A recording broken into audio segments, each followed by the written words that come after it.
नमस्कार मित्रांनो, माझं नाव भूषण गवळे. आज आपण स्मार्ट एमपीएससी विथ भूषण या यूट्यूब चॅनलवरती एक नवीन सिरीज घेऊन येतोय.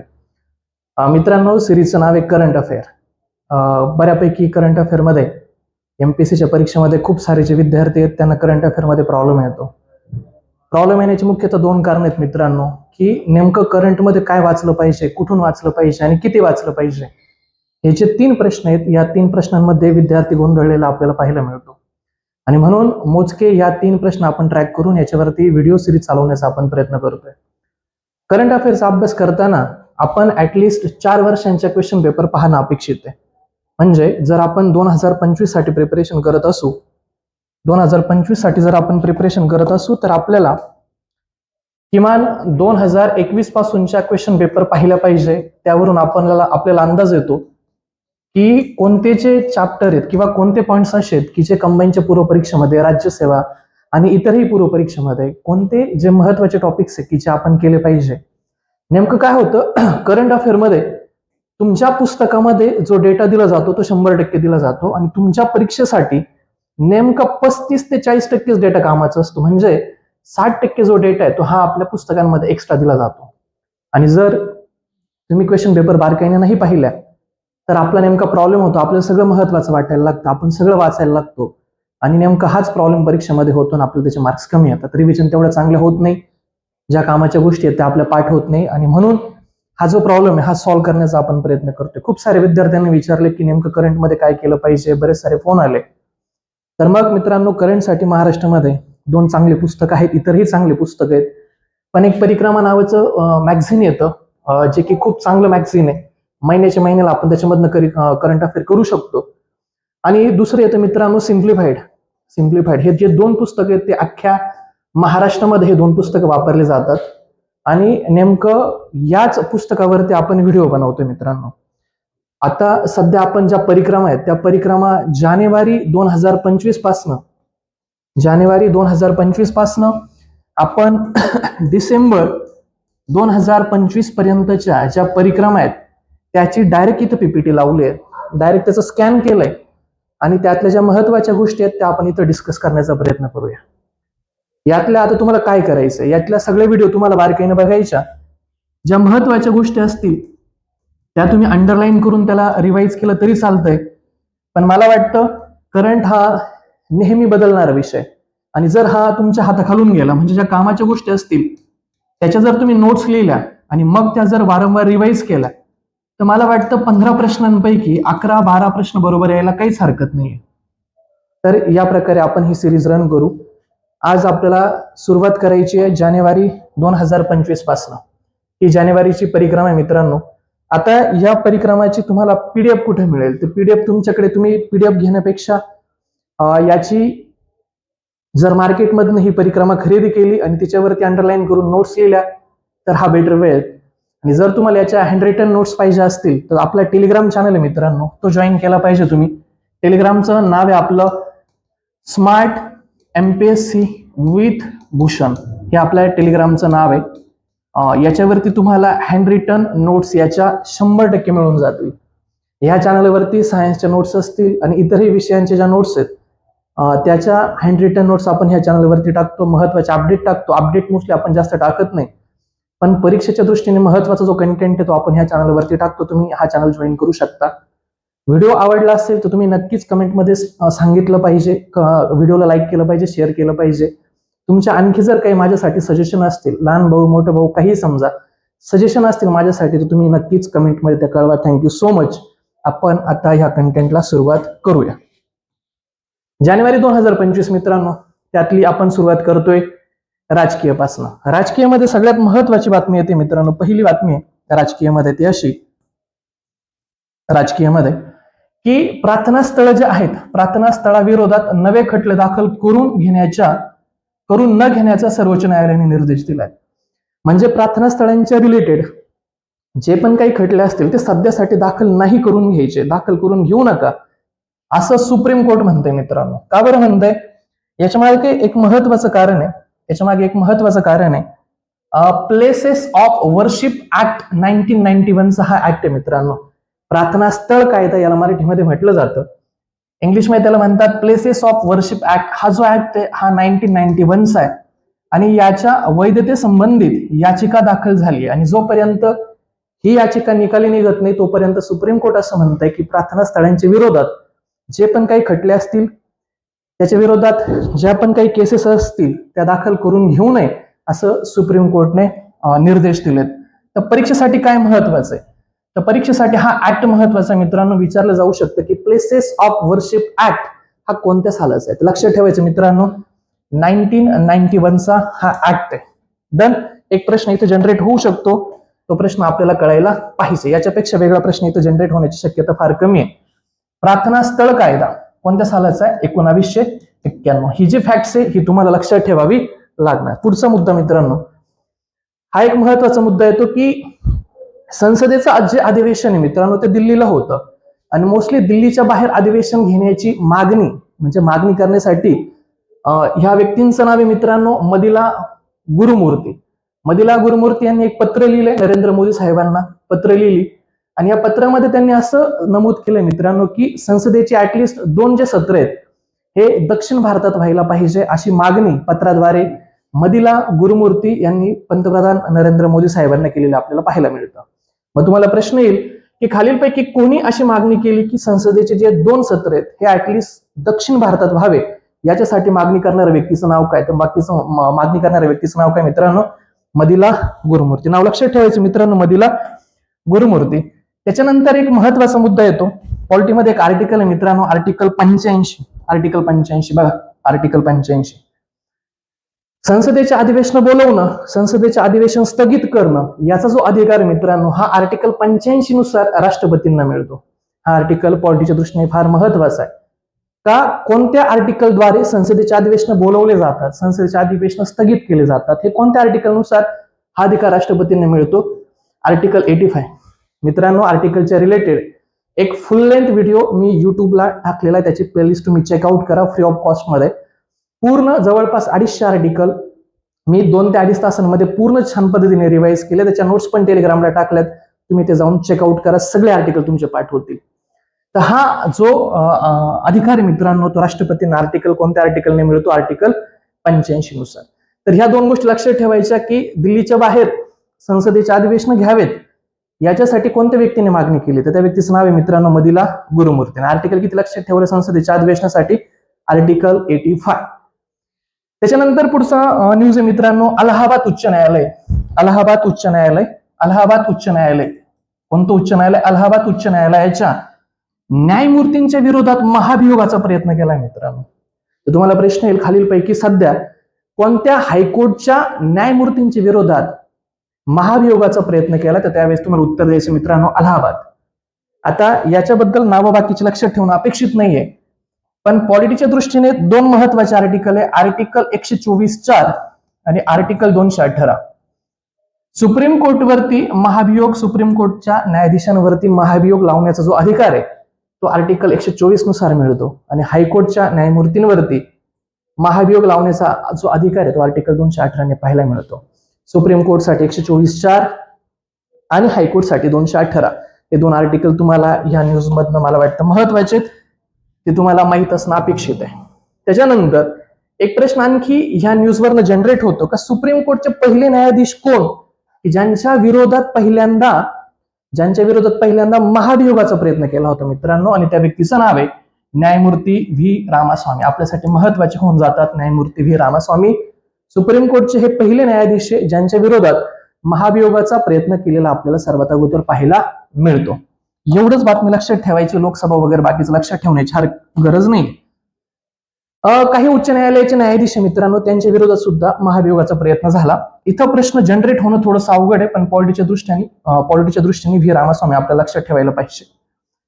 इथं प्रश्न जनरेट होणं थोडंसं अवघड आहे, पण आपण करायला काही हरकत नाही. कर्नाटकचे न्यायाधीश होते, कर्नाटक हायकोर्टचे न्यायाधीश होते मित्रांनो पी डी दिनकर यांच्या विरोधात हा प्रयत्न झालेला आपल्याला पाहायला मिळतो. कोलकात्याचे न्यायाधीश होते सौमित्र सेन, यांच्या विरोधात हा प्रयत्न झालाय. गुजरातचे न्यायाधीश होते पारदीवाला, यांच्या विरोधात सुद्धा हा प्रयत्न झालाय. आणि मध्य प्रदेशचे न्यायाधीश होते एस के मंगेले, यांच्या विरोधात हा प्रश्न झालाय. जर प्रश्न आला तर जोड्या लावायला येऊ शकतो, पॉलिटिक्सच्या डीप मध्ये हा प्रश्न जाऊ शकतो. तर लक्षात ठेवायचं कर्नाटकचे न्यायाधीश होते दिनकर, कोलकात्याचे सौमित्र सेन, गुजरातचे पारदीवाला आणि मध्य प्रदेशचे मंगेले यांच्या विरोधात हा प्रयत्न झालेला आपल्याला पाहायला मिळतो.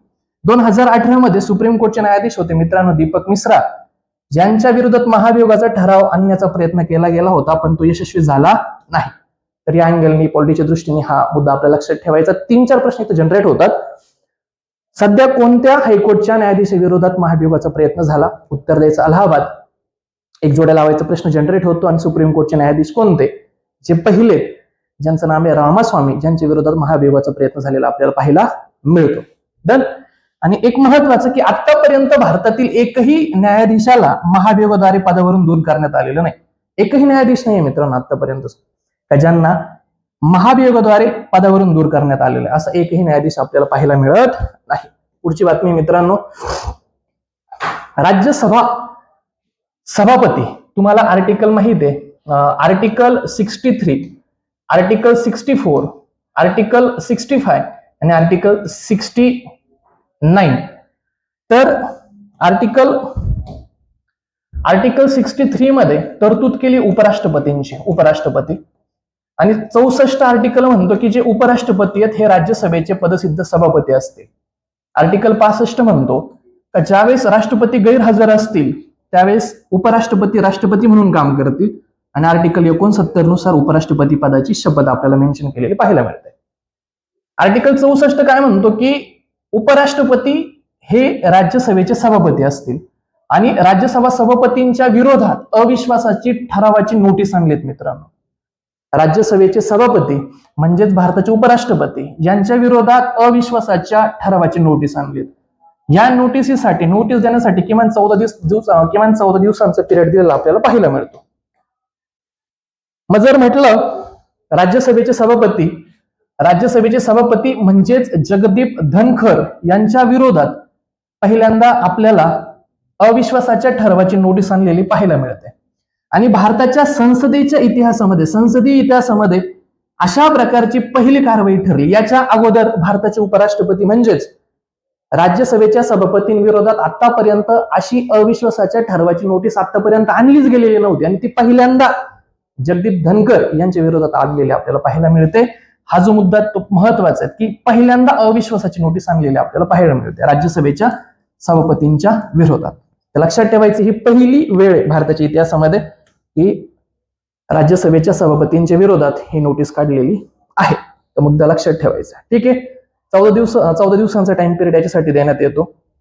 त्याच्यानंतर ह्या पेजवर जास्त काही महत्वाचं नाहीये. त्याच्यानंतर खालची बातमी जर पाहिली, फार महत्वाची बातमी मित्रांनो. याच्यामध्ये मी मोस्टली काही पेजेस असे आहेत की ज्यावरती काहीच महत्वाचं नाहीये तरी ते पेजेस मी ऍड केलेत, कारण बऱ्याच मुलांना असं वाटतं की सरांनी काही पेजेस सोडले असतील. तुमचा असं ग्रह होऊ नये, त्या पेजवरती काहीच महत्वाचं नाही तरी मी ते पेजेस आणलेत, ते तुमच्यासाठी आणलेत की त्या पेजवरती काहीच महत्वाचं नाही पण तुम्हाला वाटतं की सोडले, स्किप केले, म्हणून ते आपण आणलेलं पाहायला मिळतं. हेमंत सोरेन हे चौथ्यांदा झारखंडचे मुख्यमंत्री म्हणून त्यांनी शपथ घेतली आहे. तुम्हाला पहिला प्रश्न, झारखंडचे सध्याचे मुख्यमंत्री कोण? ज्यांचं नाव आहे मित्रांनो हेमंत सोरेन. ते झारखंडचे कितवे म्हणण्यापेक्षा त्यांची कितव्यांदा झारखंडचे सीएम झालेत.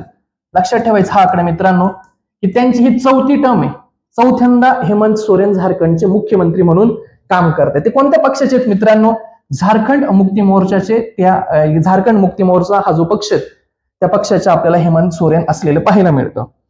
त्याच्यानंतर पुढच्या मुद्द्याकडे जर गेलं तर त्यांचे वडील मित्रांनो शिबू सोरेन यांनी सुद्धा झारखंडचं 3 वेळा मुख्यमंत्री म्हणून काम केलंय. शिबू सोरेन यांनी झारखंडचे, त्यांचे वडील शिबू सोरेन हे सुद्धा झारखंडचे 3 वेळा त्यांनी मुख्यमंत्री म्हणून काम केलेलं आपल्याला पाहायला मिळतं. त्याच्यानंतर एक महत्वाचा मुद्दा आहे मित्रांनो, हा लक्षात ठेवायचा की झारखंडच्या विधानसभेमध्ये टोटल किती जागा आहेत. तर झारखंडच्या विधानसभेमध्ये आपल्याला जागा किती पाहायला मिळतात तर 41 जागा आहेत, 41. आणि जे हेमंत सोरेन हे राज्यसभेचे सदस्य होते, तुम्हाला इथं चुकवण्यासाठी ते लोकसभेचे सदस्य देतील. जरी तो प्रश्न जनरेट झाला तर तुम्हाला सांगतील हेमंत सोरेन झारखंडचे मुख्यमंत्री आहेत. कितव्यांदा टर्म उपभोगता आहेत? 4थ्यांदा टर्म उपभोगता येत आहे, 4थ्यांदा. त्यांचे वडील शिबू सोरेन त्यांची कितवी टर्म होती? त्यांनी 3 वेळा झारखंडचे मुख्यमंत्री म्हणून काम केलेलं पाहायला मिळतं. झारखंड विधानसभेमध्ये जागा किती आहेत? तर टोटल आपल्याला किती जागा पाहायला मिळतात? 41 नाही 81. आणि जे हेमंत सोरेन हे लोकसभेचे सदस्य की राज्यसभेचे? तर ते आपल्याला राज्यसभेचे सदस्य असलेलं पाहायला मिळतं. अशा प्रकारच्या ज्या फॅक्ट्स आहेत त्या आपण लक्षात ठेवायला पाहिजे. आणि हे जे आहेत त्यांनी उपमुख्यमंत्री म्हणून सुद्धा काम केलेलं आपल्याला पाहायला मिळतं. अशा प्रकारचं जर झारखंडच्या मुख्यमंत्र्यांवरती प्रश्न आला तर ह्या ज्या 4 गोष्टी त्या लक्षात ठेवायच्या. कितवी टर्म आहे? चौथी. कितवी टर्म आहे? चौथी. पक्ष कोणता आहे? झारखंड मुक्ती मोर्चा. झारखंड मुक्ती मोर्चा. विधानसभेत जागा किती आहेत? 41. कुठे सदस्य होते हे? राज्यसभेमध्ये. लोकसभेत नाही, राज्यसभेमध्ये ते सदस्य होते. त्याच्यानंतर त्यांनी उपमुख्यमंत्री म्हणून सुद्धा काम केलेलं आपल्याला पाहायला मिळतं. जर प्रश्न आला, जर प्रश्न जनरेट झाला तर या गोष्टींवरती प्रश्न जनरेट होऊ शकतो. त्याच्यानंतर एक प्लॅटफॉर्म आहे मित्रांनो, पोर्टल आहे प्लॅटफॉर्म. हे प्लॅटफॉर्म वगैरे आपल्याला परीक्षेला विचारतात. प्रगती प्लॅटफॉर्म म्हणजे काय? आता तुम्हाला प्रश्न येऊ शकतो मित्रांनो. कंबाईनच्या परीक्षेमध्ये काही असे पोर्टल असतात ज्यांचे लॉंग फॉर्म पेपरला विचारलेले आपल्याला पाहायला मिळतात, पोर्टल वगैरे वगैरे. तर मित्रांनो प्रगती प्लॅटफॉर्म आहे, तर तुम्हाला प्रगती प्लॅटफॉर्मचं लॉंग फॉर्म माहित असणं अपेक्षित आहे.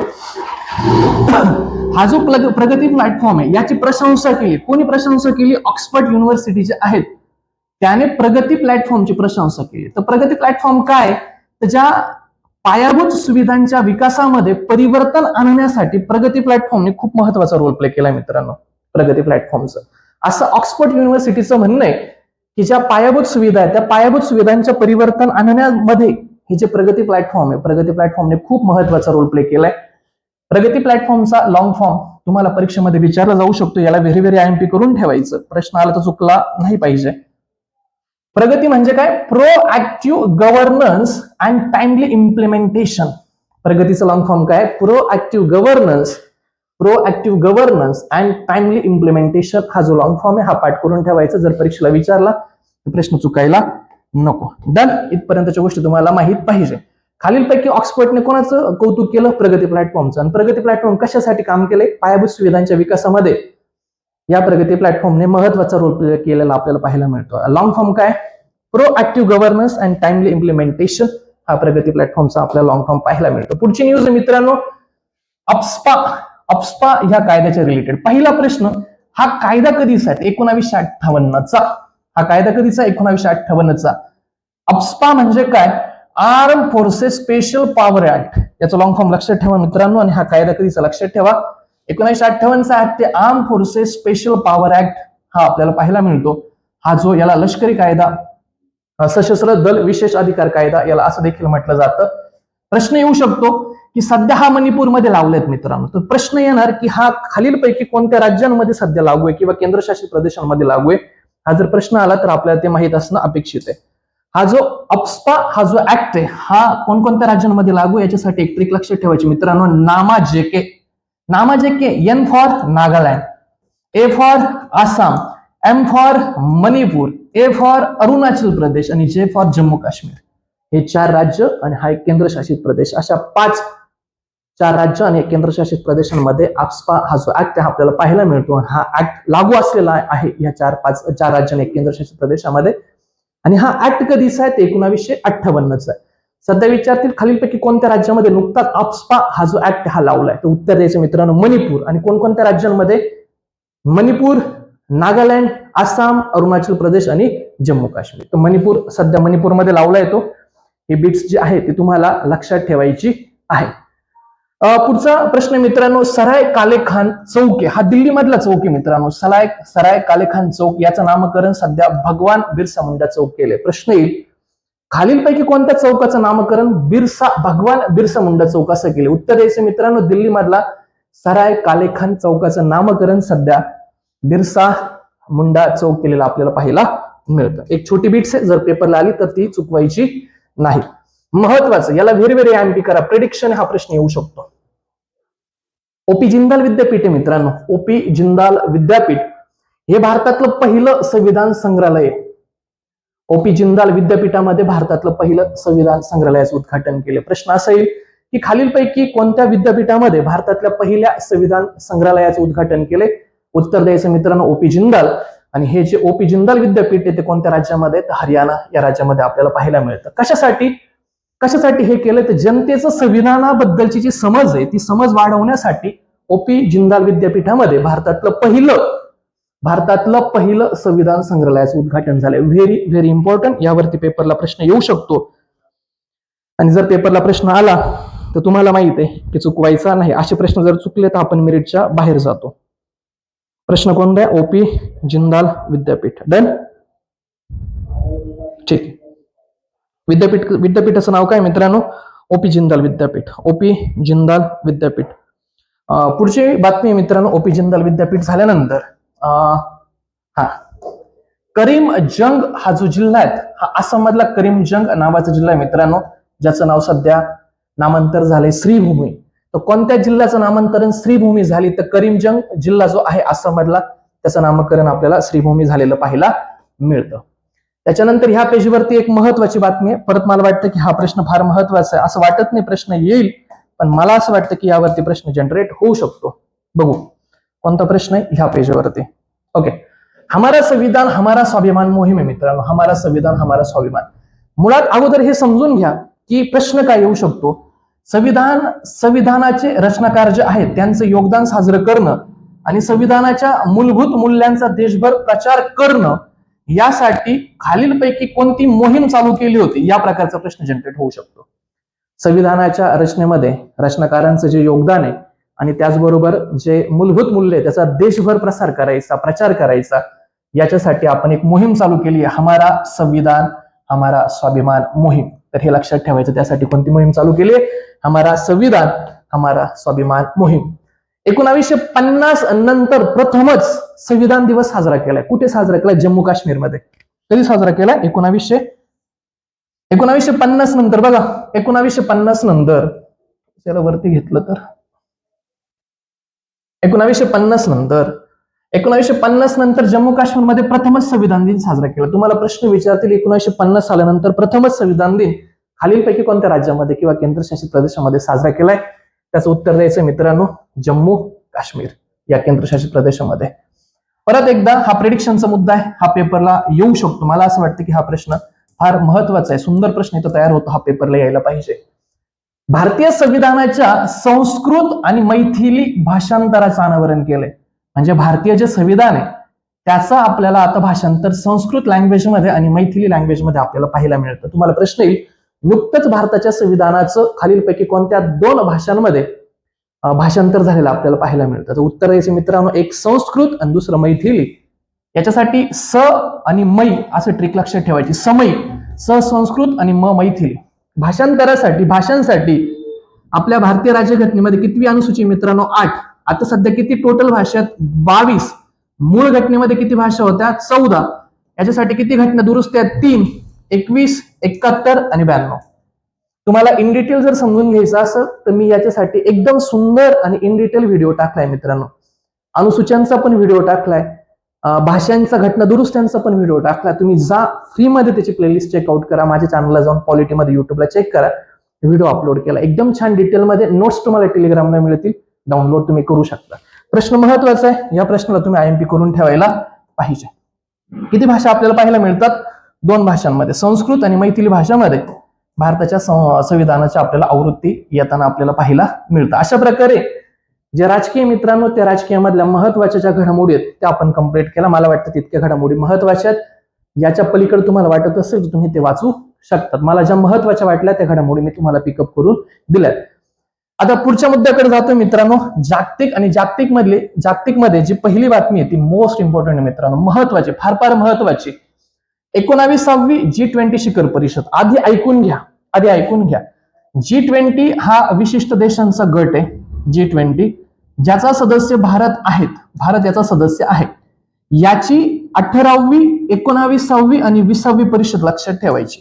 18वी, 19वी आणि 20वी परिषद. 18वी परिषद झाली होती मित्रांनो भारतामध्ये. आता 19वी सध्या पार पडली आहे, ती आपल्याला ब्राझीलमध्ये पार पडलेली पाहायला मिळते. आणि 20वी जी परिषद आहे ही होणार आहे, कुठे होणार आहे? साऊथ आफ्रिकेमध्ये. या 3 गोष्टी लक्षात ठेवायची, इथं प्रश्न पडू शकतो. 18वी G20 परिषद कुठं पार पडली आहे? भारतामध्ये. सध्या 19वी कुठं पार पडली? ब्राझीलमध्ये. आणि 20वी कुठं पार पडणार आहे? साऊथ आफ्रिकेमध्ये. हे जे 3 आकडे पाठ करून ठेवायचे, यावरती प्रश्न आला तर चुकवायचं नाही. तर सध्या 19वी G20 शिखर परिषद आहे ही कुठं पार पडली आहे? ब्राझीलमध्ये, रिओ डी जेनेरो या ठिकाणी ती पार पडली. या परिषदेला भारताचं कोण हजर होतं? नरेंद्र मोदी साहेब. इथं तुम्हाला दुसरं नाव काहीतरी फसवण्यासाठी टाकून देतील. तर कोण हजर होतं? नरेंद्र मोदी जे आहेत भारताचे पंतप्रधान ते हजर होते आणि या परिषदेची संकल्पना होती building a just world and sustainable planet. ही या परिषदेची संकल्पना आहे. Building a just world and sustainable planet ही परिषदेची संकल्पना आहे, ती आपण लक्षात ठेवली पाहिजे. आणि ब्राझीलमध्ये ही परिषद पहिल्यांदाच आयोजित करण्यात आली होती. ब्राझीलमध्ये ही परिषद दुसऱ्यांदा तिसऱ्यांदा आयोजित केली होती असं तुम्हाला मेन्शन करते चुकवण्यासाठी. तर ब्राझीलमध्ये ही पहिल्यांदा आयोजित केलेली आपल्याला पाहायला मिळतं. डन. त्याच्यानंतर 20वी G20 परिषद ही कुठं पार पडणार आहे? दक्षिण आफ्रिकेमध्ये. 18वी कुठं पार पडली होती? भारतात. याच्यापेक्षा वेगळं परीक्षेला प्रश्न येणार नाही. पण जीएच्या दृष्टीने आणखी एक दोन मुद्दे आहेत मित्रांनो, ते आपण ओव्हरलुक करून घेऊ. का ही जी G20 परिषद आहे हिचं नेमकं उद्दिष्ट काय? तर 2030 सालापर्यंत जगभरामध्ये जी भूक आणि गरिबी आहे ह्या भुकेचं आणि गरिबीचं निर्मूलन करायचं हे उद्दिष्ट G20चं आहे. हा जो उद्दिष्ट आहे हे जीएच्या दृष्टीने महत्वाचं आहे, ते तुम्ही लक्षात ठेवायला पाहिजे. डन. त्याच्यानंतर जर आपण मुद्दा पाहिला तर इथं आपल्याला दोन गोष्टी पाहायला मिळतात. सध्या G20 मध्ये किती सदस्य देश? 19. ह्या 19 देशांमध्ये भारत सुद्धा आहे. आणि दोन गट आहेत G20 मध्ये. किती गट आहे G20 मध्ये? दोन. एक येतो युरोपियन युनियन आणि दुसरं येतो आफ्रिकन युनियन. डन. 19 देश ह्या G20चे सदस्य आहेत, त्याच्यामध्ये भारत सुद्धा सदस्य आहेत. आणि याच्यामध्ये दोन गट आहेत. त्याच्यामध्ये पहिला गट येतो युरोपियन युनियन आणि दुसरा गट येतो आफ्रिकन युनियन. या दोन गोष्टी तुम्हाला लक्षात ठेवायला लागतील. त्याच्यानंतर दुसरी भारत कॅरिकॉम शिखर परिषद कुठे पार पडली असं तुम्हाला प्रश्न येईल. दुसरी भारत कॅरिकॉम शिखर परिषद जॉर्ज टाउन गयाना या ठिकाणी पार पडली मित्रांनो. George town Guyana. कॅरिकॉम परिषद म्हटली की जॉर्ज टाउन गयाना तुम्हाला उत्तर लिहायचं. पंतप्रधान नरेंद्र मोदी आणि त्याचबरोबर डिक्कन मिशेल हे जे दोघे आहेत या परिषदेचं त्यांनी अध्यक्षपद भूषवलेलं आहे. नरेंद्र मोदी साहेब आणि डिक्कन मिशेल यांनी ह्या कॅरिकॉम परिषदेचं अध्यक्षपद भूषवलं आणि ही परिषद झाली होती गयाना या ठिकाणी. ही कितवी परिषद होती मित्रांनो? ही सेकंड परिषद आहे. मग पहिली कुठे भरलेली होती? तर 2019 ला न्यूयॉर्क मध्ये पहिली परिषद भरली होती. कुठे भरली होती? न्यूयॉर्क मध्ये. लक्षात ठेवायचं. मग पहिली कुठे भरली होती? तर न्यूयॉर्क मध्ये. डन.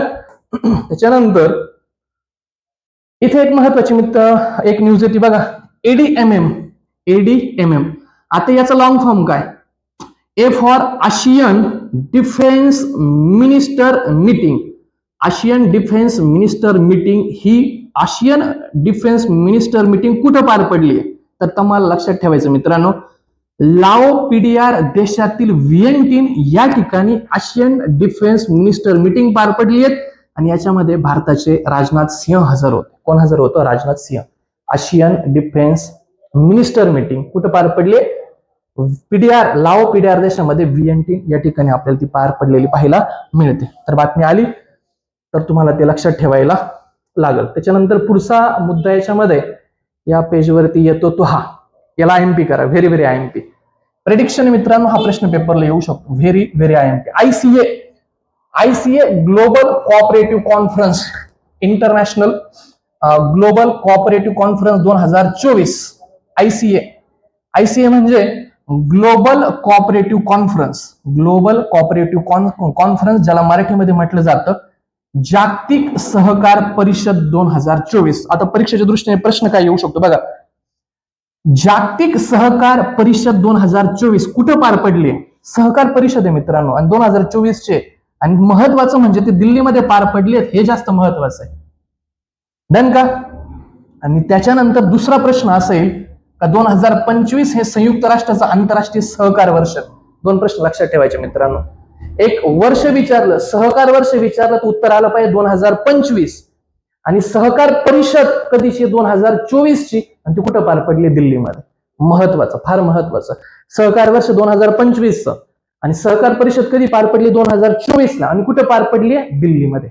या दोन गोष्टी आहेत सायमल्टेनियसली आपण जर लक्षात ठेवलं तर आपल्याला त्याचा चांगला फायदा होऊ शकतो. इकडे दोन गोष्टी फार महत्वाच्या आहेत मित्रांनो, की 130 वर्षांच्या इतिहासात प्रथमच भारतानं जागतिक सहकार परिषदेचं आयोजन केलं. 130 वर्षात भारतानं पहिल्यांदा जागतिक सहकार परिषदेचं आयोजन केलंय. इथं दोन संकल्पना आहेत मित्रांनो, ते तुम्हाला लक्षात ठेवाव्या लागतील. दोन संकल्पना इथे बघा. दोन संकल्पना जर विचारलं परिषदेची संकल्पना काय? परिषद कधीची आहे? 2024. कुठं पार पडली? दिल्लीला पार पडली. हिचं नेमकं संकल्पना काय होती परिषदेची जर विचारली? Cooperative build prosperity for all, लक्षात ठेवायचं, cooperative build prosperity for all ही त्या परिषदेची संकल्पना आहे. आणि cooperative build a better world, cooperative build a better world ही जी आहे ते 2025 जे सहकार वर्ष त्याची संकल्पना आहे. दोघांमधला जो फरक आहे तो बारकाईने लक्षात ठेवायचा, आयएमपी करायचं, याच्यावरती प्रश्न जर आला तर चुकवायचा नाही. मोस्ट इम्पॉर्टंट मुद्दा आहे तो. ठीक आहे, येणार नाही हे परीक्षेला पण वाचून घेऊ. नेटवर्क रेडिनेस इंडेक्स नुसार भारताचा 49वा क्रमांक आहे. नेटवर्क रेडिनेस इंडेक्स नुसार भारताचा 49वा क्रमांक आहे. 1 नंबरला त्याच्यामध्ये अमेरिका येतं. नेटवर्कच्या रिलेटेड बातमी आली, भारत 49. 1 नंबरला कोण येतं मग? अमेरिका. अमेरिका कितव्या नंबरला येतं? 1 नंबरला. इथे पाहायला मिळेल बघा, 1 नंबरला कोण येतं? United states of America. Done. त्याच्यानंतर ह्या पेजवर काही महत्वाचं नाहीये. त्याच्यानंतर खाली जर पाहिलं, इकडे एक बातमी येते निगेटिव्ह. ही बातमी पेपरला येणं थोडंसं अवघड आहे का स्वित्झर्लंडनं भारताचा मोस्ट फेवर्ड नेशन जो दर्जा तो निलंबित केलाय. जर पेपरला आला की खालीलपैकी भारताचा मोस्ट फेवर्ड दर्जा कोणत्या देशाने निलंबित केला, उत्तर यायला पाहिजे स्वित्झर्लंड. पण हा निगेटिव्ह आहे, भारताच्या दृष्टीने ही न्यूज निगेटिव्ह आहे. पेपरला येणं थोडंसं अवघड आहे पण वाचून घेतलेलं कधीही बेटर. मोस्ट फेवर्ड नेशन म्हणजे काय वगैरे वगैरे इथं दिले. हा एक महत्वाचा प्रश्न येतो बघा, रोमानिया आणि बल्गेरिया शेंगेन झोन मध्ये सामील झाले. शेंगेन झोन ही जी युरोपियन युनियन आहे मित्रांनो, युरोपियन युनियन, त्याच्यामध्ये हा एक एरिया आहे शेंगेन झोनचा. त्याच्यामध्ये सामील झालेले जे देश आहेत त्यांना फ्रीली मुवमेंट करता येतो त्या एरियामध्ये. ह्या देशात त्या देशात जो तेवढा एरिया आहेत ना त्याच्यामध्ये ह्या देशांना एकदम फ्री पद्धतीने फ्रीली एकमेकांच्या इकडे तिकडे फिरता येतं. आणि या शेंगेन झोन मध्ये खालीलपैकी कोणते 2 देश सामील झाले असं तुम्हाला विचारलं जाईल. त्याची ट्रिक लक्षात ठेवायची मित्रांनो, BR. बी फॉर बल्गेरिया आणि आर फॉर रोमानिया. बल्गेरिया आणि रोमानिया, बल्गेरिया आणि रोमानिया लक्षात ठेवा. 2 देश आहे, बल्गेरिया आणि रोमानिया हे शेंगेन झोन मध्ये सध्या सामील झाले. कोणते? बल्गेरिया आणि रोमानिया. याच्या पलीकडे लक्षात ठेवण्याची गरज नाही. त्याच्यानंतर पुढची महत्वाची बातमी येते मित्रांनो इथे, आणि फार फार महत्वाचं आहे. 2 न्यूज येणार अमेरिकेच्या रिलेटेड प्रिडिक्शन आहे. पेपरला प्रिलिम मध्ये प्रश्न हा दिसायला पाहिजे, प्रिलिम मध्ये किंवा मेन्स मध्ये दिसणार हा प्रश्न. नॅशनल इंटेलिजन्सच्या संचालकपदी तुलसी गाबार्ड यांची नेमणूक झाली. अमेरिकेचं जे NI नॅशनल इंटेलिजन्स जे आहे अमेरिकेचं, आणि त्याच्या संचालकपदी कोणाची नेमणूक झाली? तुलसी गाबार्ड यांची नेमणूक झाली. Tulsi Gabbard. ट्रम्प यांनी राष्ट्रीय गुप्तचर विभाग म्हणजेच नॅशनल इंटेलिजन्स पदी तुलसी गाबार्ड यांची नेमणूक केली मित्रांनो. कोणाची नेमणूक झाली आहे? तुलसी गाबार्ड यांची नेमणूक झालेली आपल्याला पाहायला मिळतं. खरं तर तुलसी गाबार्ड या हिंदू आहे, म्हणजे अमेरिकेच्या हाऊस ऑफ रिप्रेझेंटेटिव्ह वरती निवडून जाणाऱ्या त्या पहिल्या हिंदू महिला आहेत. पहिल्या हिंदू ठरल्यात महिला नाही, पहिल्या डायरेक्ट हिंदू आहेत त्या. आणि मग आपल्याला असं वाटेल या हिंदू आहेत याचा अर्थ यांचा भारताशी काहीतरी संबंध असायला पाहिजे, म्हणजे भारताशी यांचा संबंध असायला पाहिजे. तर ह्यांचा आणि भारताचा काही एक संबंध येत नाही. त्यांच्या आईने हिंदू धर्म स्वीकारला होता आणि म्हणून तुलसी गाबार्ड ह्या ज्या आहेत त्यांनी हिंदू धर्म स्वीकारलेला आपल्याला पाहायला मिळतो. डन का? त्या भारतीय वंशाच्या नाही, हे इथं लक्षात ठेवायचं. पेपरच्या दृष्टीने हा महत्वाचा मुद्दा आहे की तुलसी गाबार्ड भारतीय वंशाच्या नाहीत. तर अमेरिकेच्या नॅशनल इंटेलिजन्स या पदी कोणाची नेमणूक झाली मित्रांनो? तुलसी गाबार्ड यांची भारताच्या इंटेलिजन्स पदी निवड झालेली आपल्याला पाहायला मिळतं. त्या जरी हिंदू असल्या तरी त्या भारतीय वंशाच्या नाहीत. महत्वाचे IMP करून ठेवा, त्यावरती प्रश्न येण्याची शक्यता मला खूप जास्त वाटते. भारताची संयुक्त राष्ट्राच्या शांतता निर्माण आयोगावरती पुनर्निवड झाली. सध्या प्रश्न येईल भारताची कोणत्या आयोगावरती पुनर्निवड झाली? तर भारताची संयुक्त राष्ट्राच्या शांतता निर्माण आयोगावरती पुनर्निवड झाली मित्रांनो. ही निवड आय थिंक 2025 ते 26 या कालावधीसाठी भारताची निवड झालेली आपल्याला पाहायला मिळतं. पुढची बातमी जर पाहिली, याला सुद्धा मोस्ट IMP करा, व्हेरी व्हेरी IMP. यावरती प्रश्न येईल, प्रेडिक्शनचा मुद्दा आहे मित्रांनो. प्रेडिक्शन आहे, पेपरला यायला पाहिजे. भारतीय अमेरिकन काश पटेल हे अमेरिकेचे FBI संचालक बनणार. अमेरिकेच्या FBI संचालकपदी म्हणजेच फेडरल ब्युरो ऑफ इन्व्हेस्टिगेशनच्या संचालकपदी कोणाची नेमणूक झाली तर काश पटेल. आणि काश पटेल हे फार महत्वाचे आपल्यासाठी, कारण ते भारतीय वंशाचे आहेत. तुलसी गाबार्ड भारतीय वंशाच्या नाहीत, काश पटेल भारतीय वंशाचे आहेत. आणि काश पटेल यांची फेडरल ब्युरो ऑफ इन्व्हेस्टिगेशन या पदावरती नेमणूक झालेली पाहायला मिळतं. काश पटेल हे ट्रम्प यांच्या येणाऱ्या प्रशासनातील सर्वोच्च पदावरील भारतीय अमेरिकन असणार आहेत. दोन गोष्टी यांच्याबद्दलच्या कळल्या पाहिजे. तुलसी गाबाड आणि काश पटेल आपल्यासाठी फार महत्वाचे होऊन जातात. प्रश्न आला तर चुकवायचा नाही.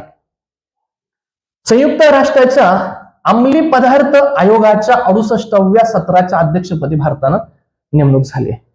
संयुक्त राष्ट्राचं जे अंमली पदार्थ आयोग आहे मित्रांनो, त्याच्या 68व्या सत्राच्या अध्यक्षपदी कोणाची नेमणूक झाली असा प्रश्न जर आला तर उत्तर लिहायचं भारत. त्यापेक्षा इन डिटेल वाचायची ती गरज मला वाटत नाही. फार महत्वाचं, याला व्हेरी व्हेरी एमपी करा. प्रेडिक्शनचा मुद्दा पेपरला येऊ शकतो. धुड मारसगाव, पहिला प्रश्न, धुड मारसगाव कोणत्या राज्यामधलं? तर छत्तीसगड मधलं. कोणत्या जिल्ह्यामध्ये? छत्तीसगडमध्ये. Bastar.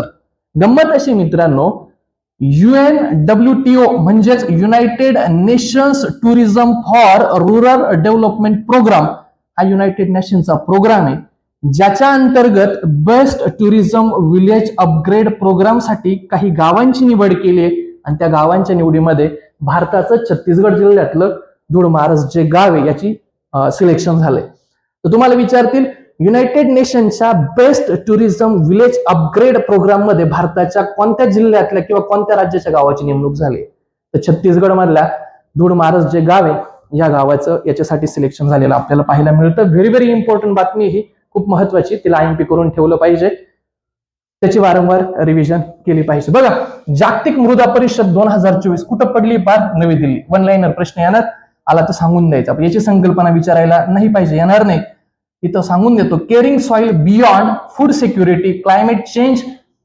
Mitigation and ecosystem service ही याची संकल्पना आहे, पण संकल्पना येणार नाही. मृदा परिषद, जागतिक मृदा परिषद कुठं झाली, पार पडली? तर दिल्लीमध्ये ती मृदा परिषद पार पडलेली आहे. त्याच्यानंतर इथे एक महत्वाची बातमी येते बघा, याला सुद्धा व्हेरी व्हेरी इम्पॉर्टंट करा. प्रेडिक्शन आहे, हा प्रश्न यायला पाहिजे. Dark tourism.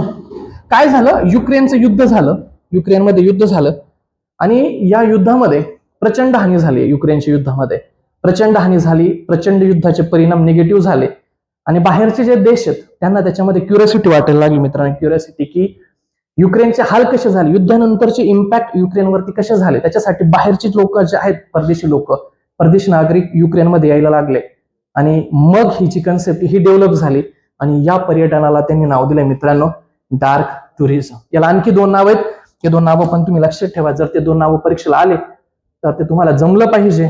त्याला म्हटलंय ग्रीप टुरिझम, डार्क टुरिझम आणि थान्या टुरिझम. हे सगळे शब्द एकाच सिस्टीम मध्ये. डार्क टुरिझम म्हणजे तेच, ग्रीफ म्हणजे दुःखाचं टुरिझम म्हणजे तेच आणि थान्या टुरिझम म्हणजे तेच. युक्रेनचे जे निगेटिव्ह इम्पॅक्ट आहे युद्धानंतरचे ते पाहण्यासाठी बाहेरचे पर्यटक युक्रेनमध्ये आले आणि ह्या पर्यटनाला नाव दिले मित्रांनो ग्रीप टुरिझम, थान्या टुरिझम किंवा डार्क टुरिझम. ही कन्सेप्ट महत्वाची. तुम्हाला डायरेक्ट प्रश्न येईल का खालीलपैकी डार्क टुरिझम म्हणजे काय? उत्तर निवडायचं. डार्क टुरिझम म्हणजे काय? हे महत्वाचं, याला सुद्धा IMP करा मित्रांनो.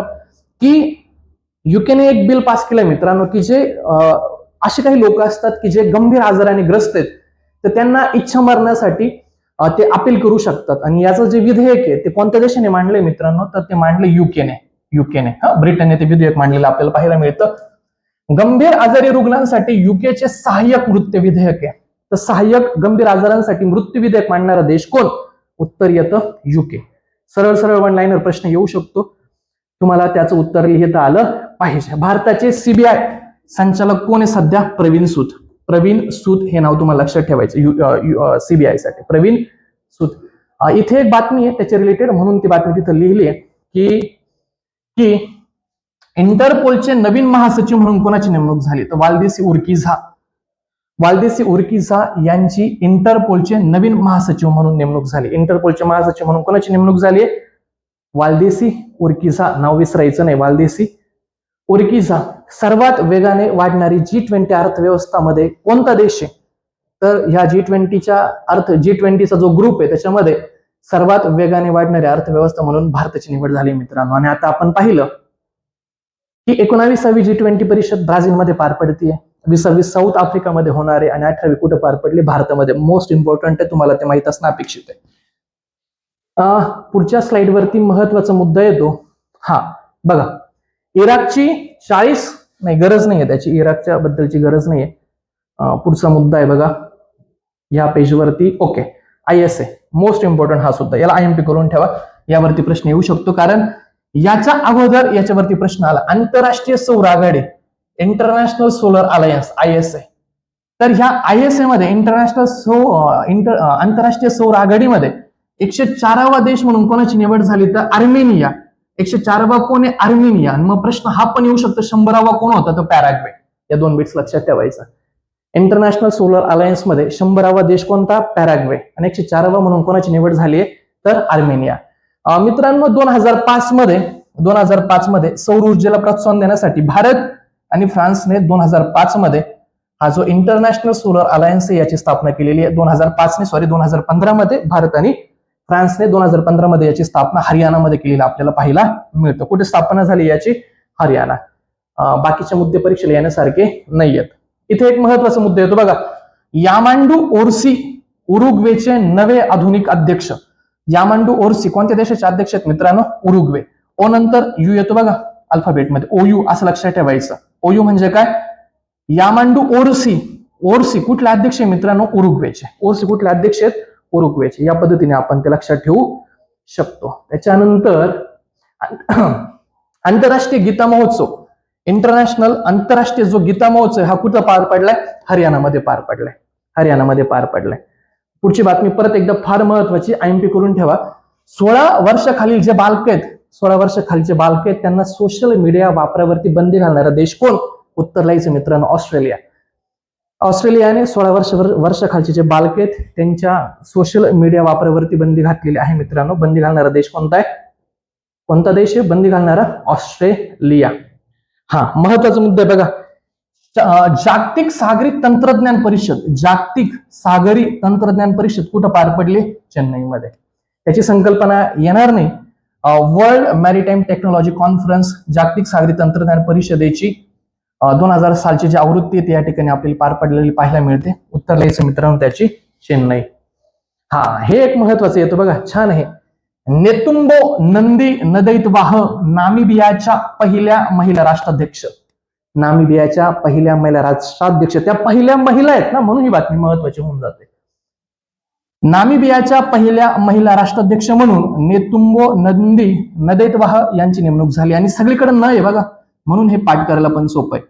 नेतुम्बो नंदी नदैतवाह नामिबियाच्या पहिल्या महिला राष्ट्राध्यक्ष.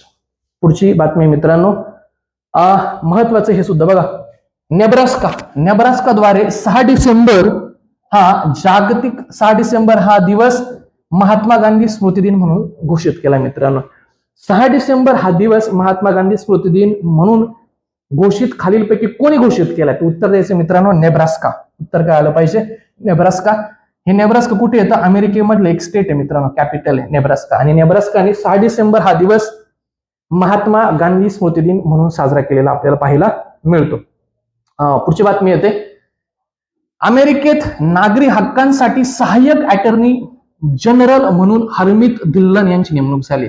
अमेरिकेत नागरी हक्कांसाठी अटर्नी जनरल म्हणून कोणाची नेमणूक झाली तर हरमीत धिल्लन यांची नेमणूक झालेली आपल्याला पाहायला मिळतं. डन. त्याच्यानंतर हे एक महत्वाचं येतं बघा, जागतिक आयुर्वेदिक काँग्रेस कुठं सुरू झाली? जागतिक आयुर्वेद काँग्रेस उत्तराखंड मध्ये जे डेहराडून आहे, या डेहराडून मध्ये जागतिक आयुर्वेद काँग्रेस पार पडलेले आपल्याला पाहायला मिळतं. डन. त्याच्यानंतर ह्या पेजवरती एक महत्वाची बातमी येते बघा, या पेजवरती एक महत्वाची बात येते. काँग्रेसची संकल्पना आहे, तिची गरज नाही, त्याची संकल्पना विचारणार नाही. या परिषदेची संकल्पना, काँग्रेसची परिषद संकल्पना होती digital health and Ayurvedic perspective. संकल्पना येणार नाही, फक्त उत्तर लक्षात ठेवायचं. उत्तराखंड मध्ये ती पार पडलेली आहे. परत एकदा बघा, फ्रँकोइस बायरो फ्रान्सचे नवे पंतप्रधान. आता परत मित्रांनो असा एक प्रश्न पडतो, पंतप्रधान वगैरे हे पाठ केले पाहिजे का? फार जुना एकदा प्रश्न आला होता जोड्या लावायला, एकदा दोनदा प्रश्न आलेला, त्याच्यानंतर या प्रश्नांचे रिपिटेशन नाही. वाचून घ्या, लक्षात राहिलं तर ओके, नाही राहिलं तर त्याच्यापेक्षाही ओके. फ्रान्स हे मोठा देश महत्वाचा आहे म्हणून ते लक्षात ठेवायला पाहिजे. फ्रँकोइस फप आहे बघा, फ्रँकोइस फ्रान्स. फ्रँकाइस बायरो कोणत्या देशाचे पंतप्रधान आहे? फ्रान्सचे. फप आहे, मला लक्षात राहायला अवघड नाही, आपण ते लक्षात इझिली ठेवू शकतो. फ्रँकाइस फ्रँकाईस काय होतो? फ्रँकाईस बायरो फ्रान्सचे पंतप्रधान आहेत. त्याच्यानंतर हा ॲस्ट ॲटलसची 2024-25 साठीची टॉप फूड सिटीज यादी गरज नाही याची, त्या सोडून याच्यावर प्रश्न नाही येणार, इतकं महत्वाचं मला वाटत नाही.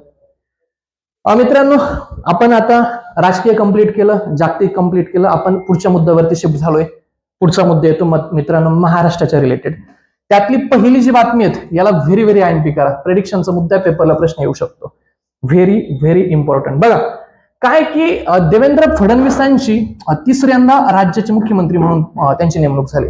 मित्रांनो, देवेंद्र फडणवीसांच्या बाबतीत दुसरा जो क्रमांक आहे हा फार महत्वाचा. तुम्हाला याची आयडिया लागते वाचल्यानंतर, हे कम्प्लीट केल्यानंतर. देवेंद्र फडणवीस मोस्ट ऑफ ठिकाणी दुसऱ्या क्रमांकावरती, मोस्ट ऑफ ठिकाणी. बघा देवेंद्र फडणवीसांची कितवी टर्म आहे मित्रांनो? हे तिसऱ्यांदा राज्याचे मुख्यमंत्री झाले, तिसऱ्यांदा. आणि जर व्यक्ती जर म्हटले तर 18वे व्यक्ती आहेत मित्रांनो जे महाराष्ट्राचं मुख्यमंत्री पद भूषवतात, 18वे व्यक्ती. आणि महाराष्ट्राच्या उपमुख्यमंत्री पदावरती 2 लोकांची निवड झालीत मित्रांनो, 2 लोकांची. हे कितवे व्यक्ती आहेत मित्रांनो? 18वे व्यक्ती आहेत. कितवी टर्म आहे यांची? मुख्यमंत्री पदाची तिसरी टर्म आपल्याला पाहायला मिळते. अजित पवार जे आहेत, अजित पवार हे सहाव्यांदा राज्याचे उपमुख्यमंत्री पदाची शपथ घेतात, 6व्यांदा. आणि मुख्यमंत्री होऊन उपमुख्यमंत्री झालेले एकनाथ शिंदे कितवे आहेत? दुसरे. बघा देवेंद्र फडणवीसांची कितवी टर्म ही? तिसरी. व्यक्ती म्हणून कितवे आहेत? 18वे. अजित पवार यांची उपमुख्यमंत्री म्हणून कितवी टर्म ही? 6वी. आणि नंतर एकनाथ शिंदे आधी मुख्यमंत्री होते आणि मुख्यमंत्री होऊन उपमुख्यमंत्री होणारे एकनाथ शिंदे कितवे आहेत? दुसरे. तर हे जे आकडे आहेत, हे आकडे मला वाटतं तुम्ही लक्षात ठेवायला पाहिजे. बघा एक महत्वाचा मुद्दा आहे, याला व्हेरी व्हेरी आयएमपी करा. शरद पवारांच्या नंतर 3दा मुख्यमंत्री होण्याचा मान देवेंद्र फडणवीस यांच्या नावावरती नोंदवला. म्हणजे तिसऱ्यांदा मुख्यमंत्री पद पहिल्यांदा कोण झाले होते? शरद पवार. आणि तिसऱ्यांदा मुख्यमंत्री पद भूषवणारे देवेंद्र फडणवीस कितवे येतात? परत दुसरे. डन. देवेंद्र फडणवीसांची कितवी टर्म आहे? तिसरी. पण अगोदर ऑलरेडी शरद पवार साहेब जे आहेत ते 3 वेळा मुख्यमंत्री झाले होते. मग पहिले 3 वेळा मुख्यमंत्री होणारे शरद पवार, आणि नंतर हा जो क्रमांक आहे हा देवेंद्र फडणवीसांच्या नावावरती येतो. 3 वेळा मुख्यमंत्री होणारे जे फडणवीस हे कितवे मुख्यमंत्री येतात? ते कितवे मुख्यमंत्री आहेत? दुसरे. एक महत्वाचा मुद्दा आहे बघा इथे, तो असा, देवेंद्र फडणवीसांनी कोणती पदवी घेतली? तर कायद्याची पदवी मिळवली. बघा त्यांनी जे नागपूरचं विद्यापीठ आहे, शासकीय विधी विद्यापीठ, त्याच्यापासून त्यांनी कायद्याची पदवी. देवेंद्र फडणवीसांकडे कोणती पदवी आहे मित्रांनो? कायद्याची पदवी. कायद्याची पदवी आहे. आणि त्यांनी राष्ट्रीय स्वयंसेवक संघाशी त्यांनी काम केलेलं आपल्याला पाहायला मिळतं. त्याच्यानंतर 1992 ते 2001 सलग 2 वेळा नागपूर महापालिकेचे सदस्य होते ते मित्रांनो. नागपूर महापालिकेचे सदस्य सलग 2 वेळा होते. आणि 2 वेळा नागपूरचे महापौर सुद्धा होते. आणि वयाच्या 27व्या वर्षी देशातील द्वितीय तरुण महापौर आहे. परत एकदा इथं द्वितीय बघा, 3 वेळा टर्म भूषवणारे पण दुसरे ते. आणि देशातले द्वितीय तरुण महापौर येते. आणि नागपूरचे सर्वात तरुण महापौर आहे. नागपूरचे महापौर जर म्हटलं तर नागपूरचे हे सर्वात तरुण महापौर आहे आणि देशातले द्वितीय तरुण महापौर आहे. आणि 3 वेळा मुख्यमंत्री पद भूषवणारे शरद पवारांनंतर हे दुसरे सीएम आहे. डन. आणि सलग ते 6 वेळा आमदार होते. सलग किती वेळा आमदार होते? 6 वेळा. पुढचा मुद्दा जर आपण म्हटलं तर आपल्या लक्षात येतं 5 वर्षांचा, ही एक महत्वाची बातमी बघा, 5 वर्षांचा कार्यकाळ पूर्ण करणारे वसंतराव नाईकांच्या नंतर हे दुसरे मुख्यमंत्री आहेत. 5 वर्षांचा कार्यकाळ पूर्ण करणारे. इथं पण दुसऱ्या क्रमांकाला, म्हणजे 3 ठिकाणी दुसऱ्या क्रमांकाला आहे. 3 वर्षांची तिसरी टर्म मुख्यमंत्र्याची, तिथं पण दुसरे. देशातले सर्वात तरुण महापौर, तिथं पण दुसरे क्रमांकाचे. आणि 5 वर्षाची टर्म पूर्ण करणारे वसंतराव नाईक यांच्यानंतर हे दुसरे मुख्यमंत्री आहेत मित्रांनो. आणि शरद पवार यांच्यानंतर सर्वात तरुण मुख्यमंत्री, तरुण मुख्यमंत्री म्हटलं का तिथं पण देवेंद्र फडणवीस दुसरे बघा. देशातले शरद पवारांच्या नंतर देशातले दुसरे तरुण मुख्यमंत्री आहेत. आणि 2019 मध्ये सर्वात कमी काळ राज्याचे मुख्यमंत्री आहेत. विधानसभेचे विरोधी पक्षनेते म्हणून सुद्धा त्यांनी कामकाज केलेलं आपल्याला पाहायला मिळतं. अशा प्रकारे मला वाटतं मित्रांनो हा मुद्दा जो आहे तो फार महत्वाचा, याला व्हेरी व्हेरी आयएमपी करा. प्रश्न जर आला तर प्रश्न चुकायला नको. त्याच्यानंतर पुढची बातमीकडे आपण शिफ्ट होतोय मित्रांनो. पुढची बातमी, इथे एक बातमी घेतली होती मंत्रिमंडळाचा विस्तार, पण मला वाटतं तो घेण्यात काही अर्थ नाहीये. आपण ऍट अ ग्लान्स कडे आलोय बघा, ऍट अ ग्लान्स. याच्यामध्ये बघा रश्मी रश्मी शुक्ला यांची पोलीस महासंचालकपदी नेमणूक झाली. सध्या कोणी अपडेट करून घ्यायचं. रश्मी शुक्ला यांची पोलीस महासंचालकपदी नेमणूक झालेली आपल्याला पाहायला मिळते. याच्यावरती प्रश्न आलाय बघा, राज्यामध्ये पशुगणना सुरू होती, तर सध्या कितवी पशुगणना सुरू होती असा प्रश्न आहे. सध्याची पशुगणना कितवी मित्रांनो? 21वी. आणि याच्यामध्ये मोबाईल ऍपचा वापर केला जाणार आहे, मोबाईल ऍपचा. आणि पशुधनामध्ये महाराष्ट्र संपन्न राज्य आहे, पण देशामध्ये कितव्या क्रमांकावर आहे? 7व्या. याच्यावरती प्रश्न आलाय. तर देशामध्ये 7व्या क्रमांकावर आहे. पशुधनामध्ये महाराष्ट्राचा क्रमांक कितवा आहे? 7वा. ऑलरेडी कंबाईनच्या प्रिलिममध्ये हा प्रश्न येऊन गेलेला आहे. आणि कुक्कुट पक्ष्यांच्या संख्येत महाराष्ट्र कितव्या क्रमांकाला आहे? 5व्या. म्हणजे पशुधनामध्ये 7वा आणि कुक्कुट पक्ष्यांच्या याच्यामध्ये महाराष्ट्राचा क्रमांक येतो 5वा. ही गणना कितवी? 21वी. दर 5 वर्षांनी पशुगणना केली जाते आणि 1919 पासून दर 5 वर्षांनी ही पशुगणना महाराष्ट्रामध्ये होते. सध्या पक्ष्यांची संख्या किती आहे?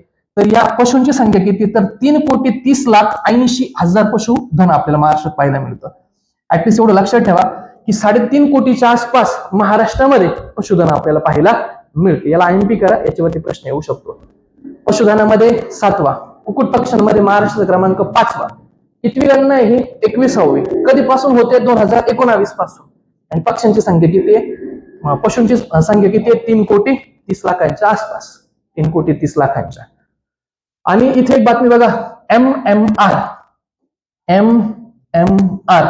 आंतरराष्ट्रीय ग्रोथ हब प्रारूप आराखडा तयार केला. आंतरराष्ट्रीय ग्रोथ हब प्रारूप आराखडा तयार केला मित्रांनो. देशाला $5 ट्रिलियन अर्थव्यवस्थेचा आपण केंद्राचं उद्दिष्ट आहे की देशाला 5 ट्रिलियन अर्थव्यवस्थेचा आपला उद्दिष्ट आहे. आणि या ग्रोथ हब मध्ये कोणाकोणाची निवड झाली असा प्रश्न येईल.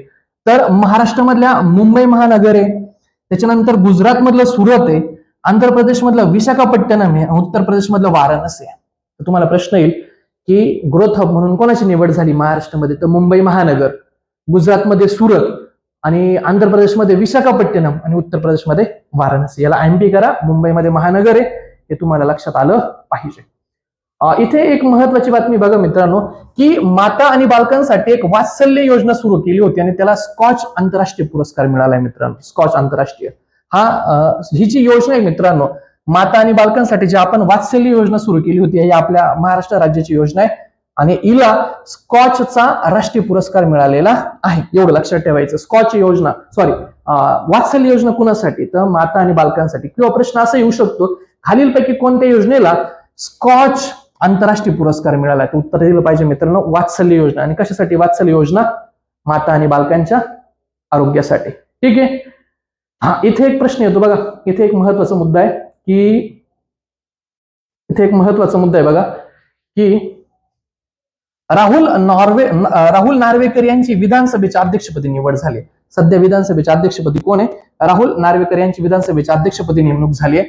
आणि विशेष अधिवेशनासाठी हंगामी अध्यक्ष म्हणून कालिदास कोळंबकर होते. बघा, कालिदास कोळंबकर म्हटलं तर विशेष अधिवेशनासाठी हंगामी अध्यक्ष, कालिदास कोळंबकर हंगामी अध्यक्ष. आणि जे रेग्युलर अध्यक्ष आहेत ते कोण आहे मित्रांनो? राहुल नार्वेकर. या दोघांमध्ये फरक सांगायचा. हंगामी अध्यक्ष विचारलं तर कालिदास कोळंबकर, आणि आपलं रेग्युलर विधानसभा अध्यक्ष जर म्हटलं तर आपल्याला उत्तर सांगता आलं पाहिजे राहुल नार्वेकर. याला IMP कर ह्या खालच्या बातमीला. Very very important. मालवण समुद्रात, मालवण कुठे येते मित्रांनो? सिंधुदुर्गामध्ये. बघा, मालवण समुद्रामध्ये भारतातली पहिली समुद्रतळ स्वच्छता मोहीम कोणत्या जिल्ह्यामध्ये साजरी केली, कोणत्या जिल्ह्यामध्ये पार पडली मित्रांनो? तर सिंधुदुर्गमध्ये कुठे? मालवण समुद्रामध्ये भारतातली पहिली समुद्र स्वच्छता मोहीम पार पडलेली आहे. बातमी IMP करून ठेवा. मालवण तुम्हाला उत्तर लिहिता आलं पाहिजे. एक महत्वाचं येतो बघा, मार्कडवाडी. मला वाटतं हे पण महत्वाचं आहे. मार्कडवाडी हे कोणत्या जिल्ह्यामध्ये येते मित्रांनो? सोलापूरमध्ये. आणि यांनी काय केलं होतं, जी मतपत्रिका ईव्हीएम वरती यांनी शंका घेतली आणि ह्या गावाने असं ठरवलं होतं की आपण मतपत्रिकेने आपल्याच पद्धतीने परत एकदा मतदान मोजू. आणि याला प्रचंड विरोध झाला आपल्याला पाहायला मिळतं. तर तुम्हाला मार्कडवाडी कुठलं आहे तर तुम्हाला लक्षात आलं पाहिजे, हे सोलापूरचं आहे. आणि यांनी सार्वत्रिक शंका घेतली होती, जी मतदान प्रणाली होती यांनी शंका घेतली होती आणि यांनी परत एकदा मतदान करण्याचा प्रयत्न केला होता. मार्कडवाडी, जिला लक्षात ठेवायचं सोलापूर.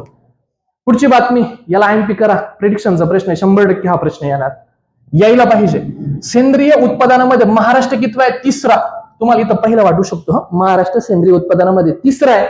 पहिलं राज्य येतं कर्नाटक दुसरं येतो गुजरात आणि तिसरं येतो महाराष्ट्र. Very very IMP.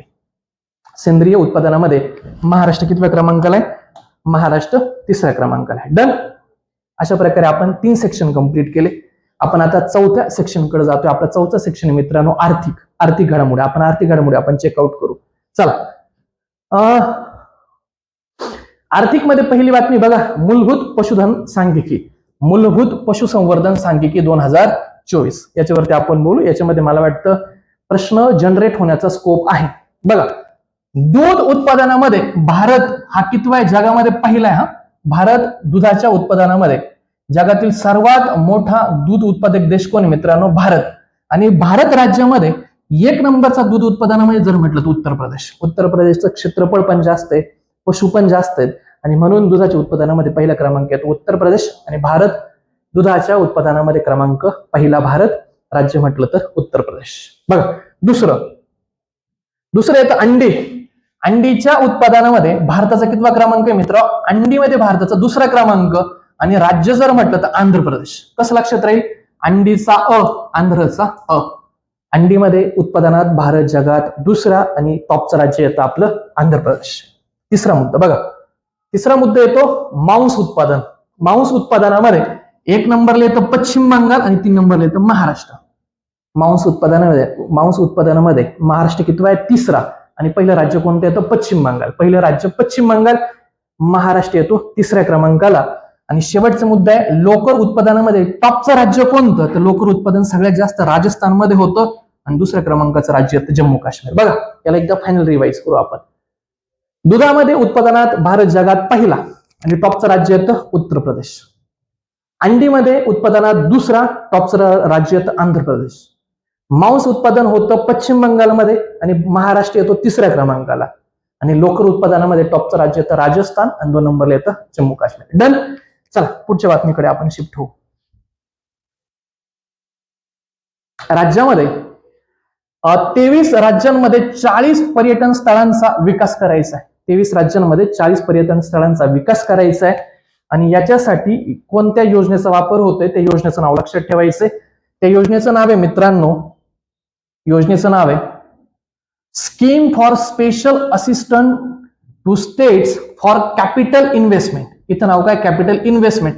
अगोदर या योजनेचं नाव होतं एक्सपेंडिचर काढलं आणि तिथं नाव दिलं इन्व्हेस्टमेंट, ज्याला शॉर्ट फॉर्म मध्ये म्हटलं जातं सास्की योजना राज्यांच्या पर्यटनाच्या विकासासाठी हेल्पफुल आहे. तर राज्यांच्या पर्यटनाच्या विकासासाठी कोणती योजना मित्रांनो? सास्की योजना. लॉंग फॉर्म काय? Scheme for special assistant to state for capital investment. लक्षात ठेवायचं, एवढंच लक्षात ठेवायचं, बाकीच्या गोष्टी लक्षात ठेवण्याची गरज नाही. इकडे जर म्हटलं या पेजवरती काही महत्वाचं मला वाटत नाही. त्यानंतर रस्ते अपघातामध्ये सर्वाधिक मृत्यू कोणत्या राज्यामध्ये? उत्तर प्रदेशमध्ये. रस्त्यांच्या अपघातामध्ये टॉपचं राज्य कोणतं येतं? उत्तर प्रदेश.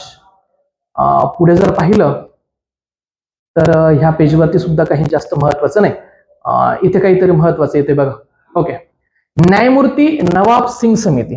न्यायमूर्ती नवाब सिंग समिती. सुप्रीम कोर्टने ह्या समितीची स्थापना केली, न्यायमूर्ती नवाब सिंग समिती. कशासाठी? तर जी शंभू सीमा आहे मित्रांनो, या शंभू सीमेवरती शेतकऱ्यांनी आंदोलन केलं होतं आणि ह्या शेतकऱ्यांच्या आंदोलनाचं निराकरण करण्यासाठी एक समिती नेमली होती सर्वोच्च न्यायालयाने. आणि त्या समितीचं नाव काय? नवाब सिंग समिती सुप्रीम कोर्टने नेमली.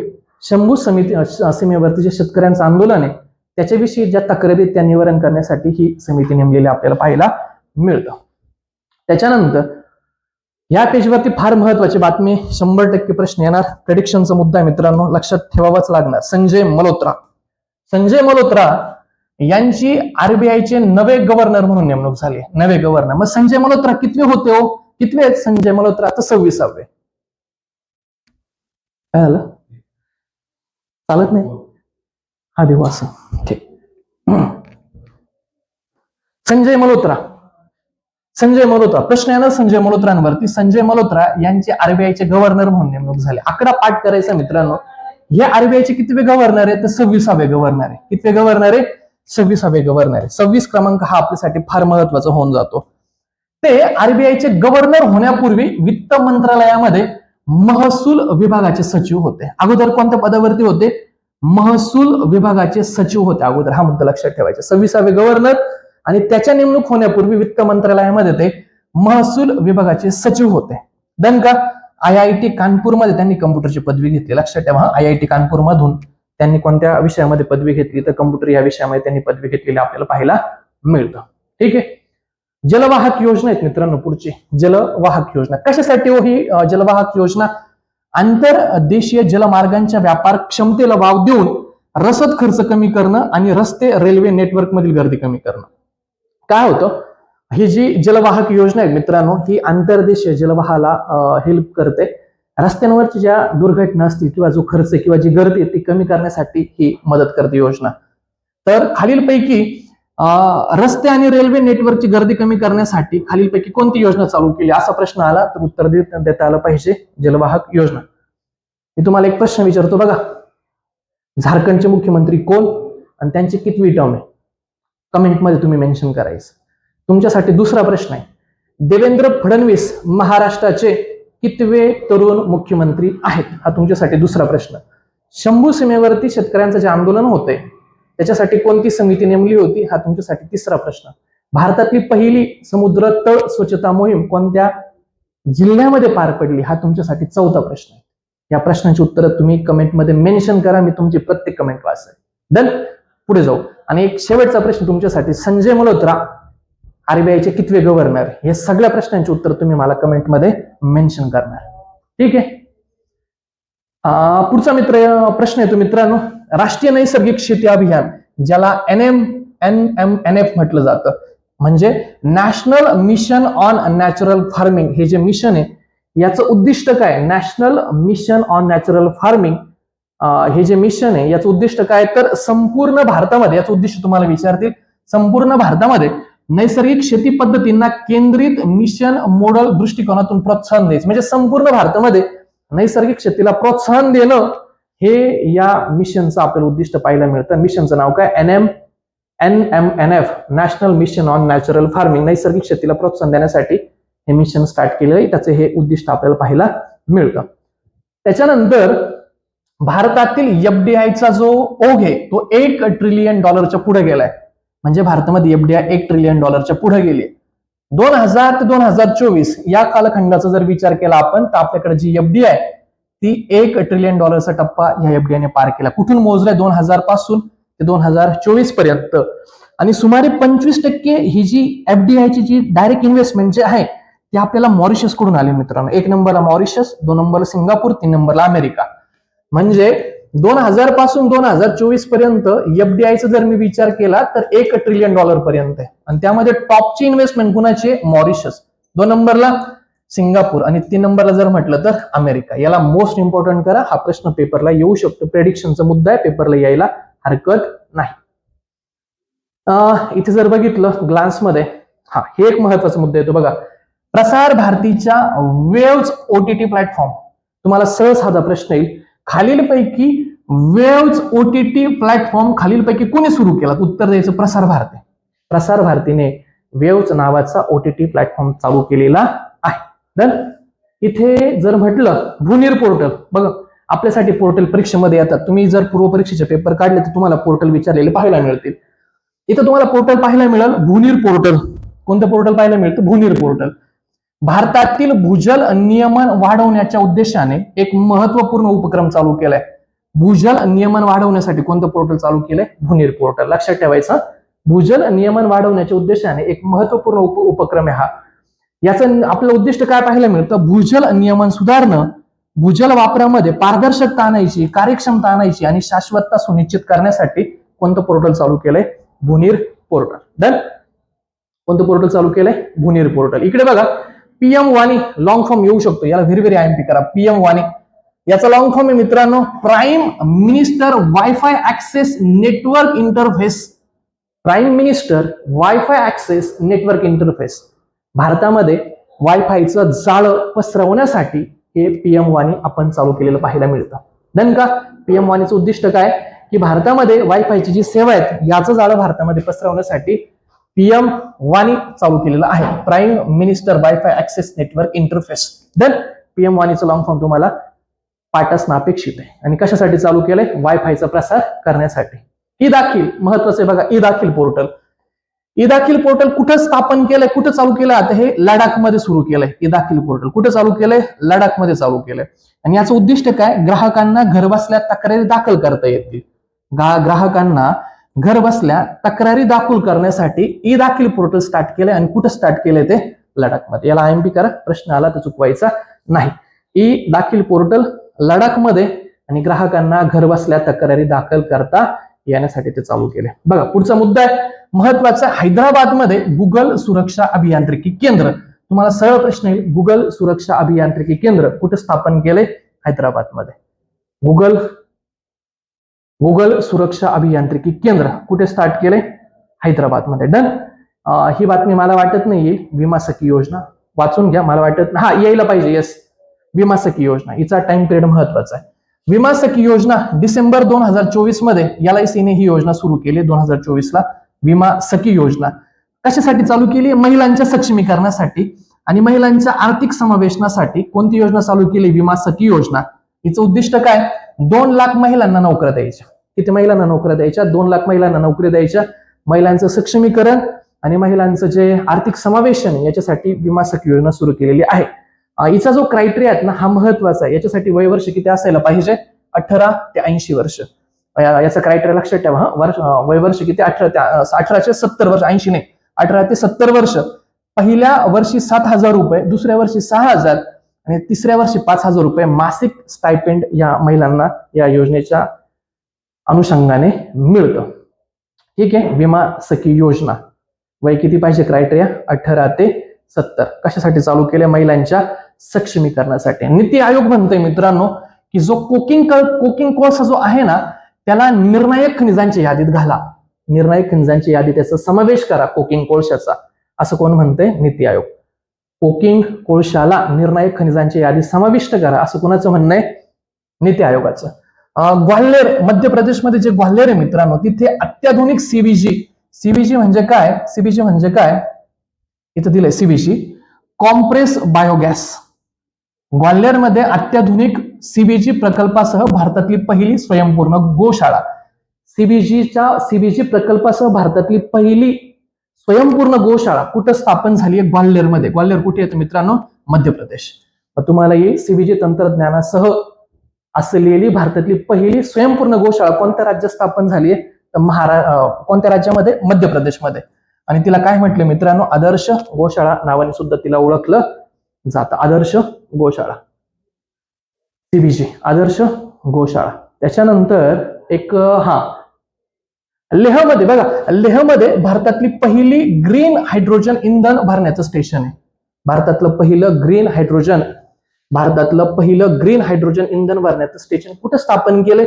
लेहमध्ये. IMP करा. भारतातलं पहिलं ग्रीन हायड्रोजन इंधन भरण्याचं स्टेशन कुठे आहे? लेहमध्ये. ही न्यूज बरोबर आहे का चुकीची मला तुम्ही सांगाल. ग्रीन हायड्रोजन ट्रेन हरियाणा इथं जिंद इथं सुरू केली. वाचा, कमेंट करा, बरोबर आहे का चुकीचं आहे.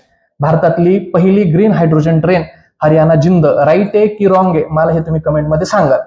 इथे एक मुद्दा तुम्हाला कळला असेल की लेहमध्ये भारतातलं पहिलं ग्रीन हायड्रोजन भरण्याचं स्टेशन आहे. भारताचं पहिलं ग्रीन हायड्रोजन भरण्याचं स्टेशन लेहमध्ये चालू केलेलं आपल्याला पाहायला मिळतं. डन.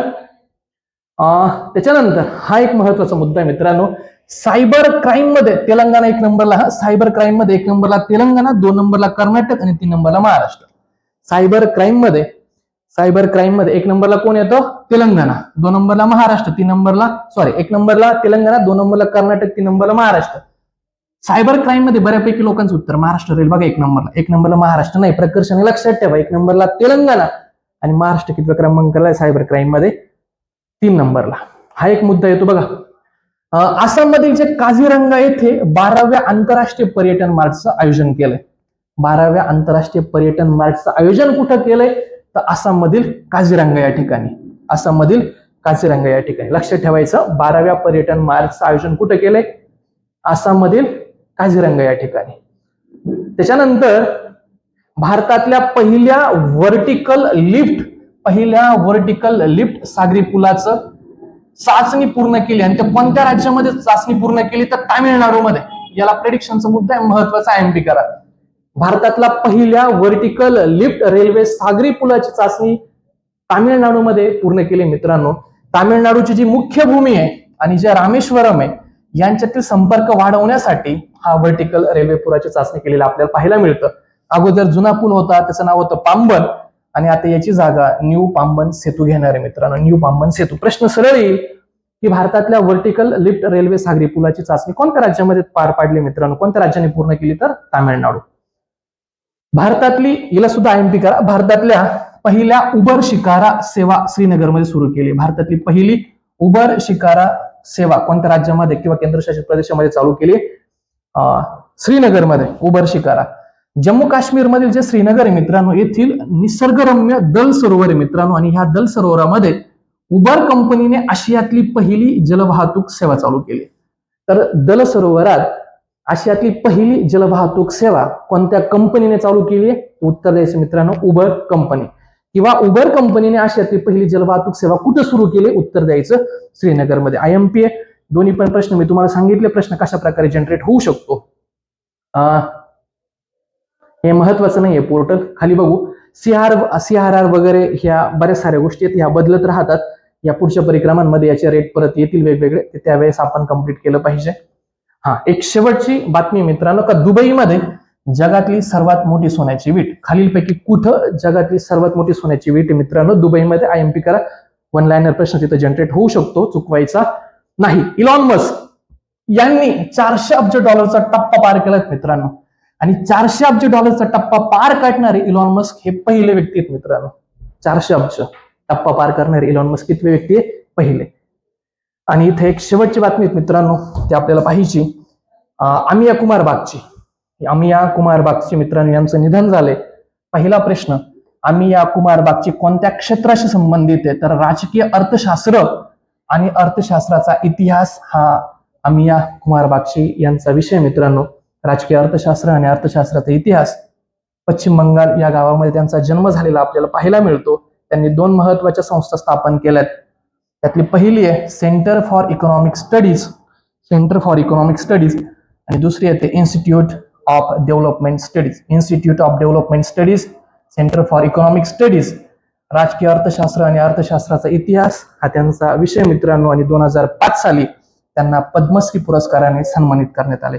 3 गोष्टी लक्षात ठेवल्या: पद्मश्री पुरस्कार, राजकीय अर्थशास्त्र आणि अर्थशास्त्राचा इतिहास हा त्यांचा विषय मित्रांनो, सेंटर फॉर इकॉनॉमिक स्टडीज ही संस्था त्यांनी स्थापन केली आहे, आणि इन्स्टिट्यूट ऑफ डेव्हलपमेंट स्टडीज ही संस्था देखील त्यांनी स्थापन केलेली आपल्याला पाहायला मिळतं. ग्रंथसंपदा लक्षात ठेवण्याची गरज नाही, पण वाचून घ्या. प्रायव्हेट इन्व्हेस्टमेंट इन इंडिया हा ग्रंथ त्यांनी लिहिलेला. त्यानंतर deindustrialisation in colonial India, deindustrialisation in colonial India, आणि प्रायव्हेट इन्व्हेस्टमेंट इन इंडिया, अशा प्रकारचे 2 ग्रंथ तर ऍटलिस्ट लक्षात ठेवले पाहिजे. अशा प्रकारे परिक्रमाचा पार्ट 1 या ठिकाणी आपण कंप्लीट करतोय मित्रांनो. व्हिडिओ आवडला असेल आणि पुढचे व्हिडिओ जर तुम्हाला पाहिजे असतील, व्हिडिओला लाईक करा, तुमच्या मित्रांना शेअर करा, आणि मी तुम्हाला जे विचारलेले प्रश्न आहेत ते ऍटलिस्ट कमेंटमध्ये तुम्ही मेन्शन करा. तुमच्या सर्व कमेंट मी वाचल. Thank you so much.